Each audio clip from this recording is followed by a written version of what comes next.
Magandang gabi, ngayon po ay araw ng Biyernes, August 22, 2025. Update po muli sa lagay ng panahon.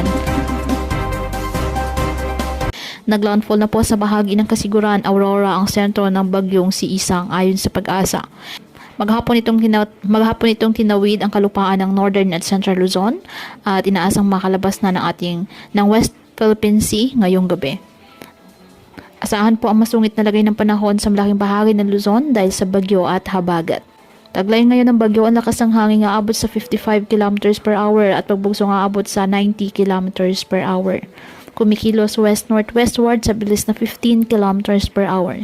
Signal number 1 nakataas sa Cagayan, Isabela, Quirino, Nueva Vizcaya, Apayao, Calica, Abra, Mountain Province, Ifugao, Benguet, Ilocos Norte, Ilocos Sur, La Union, Pangasinan, Aurora at northern portion of Nueva Ecija.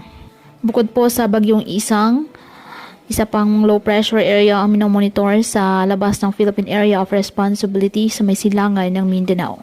Posibleng pumasok ng ating Area of Responsibility ngayong araw o bukas at kikilos papalapit sa silangang bahagi ng ating bansa. Ang susunod na pangalan ng bagyo na gagamitin ng Pag-asa ay bagyong Jacinto. Kahit po low pressure area pa lamang nasabing weather system, maaari itong magdala ng malalakas na pag-ulan na maaari magdulot po ng biglaang pagbaha at pagguho ng lupa lalo na sa silangang bahagi ng Visayas at Mindanao. Kaya pinapayuhan po ating mga kababayan na maging maingat at maging alerto at palaging pumuntabay sa iba pa nating weather updates at sa updates ng Pag-asa hinggil sa lagay ng panahon.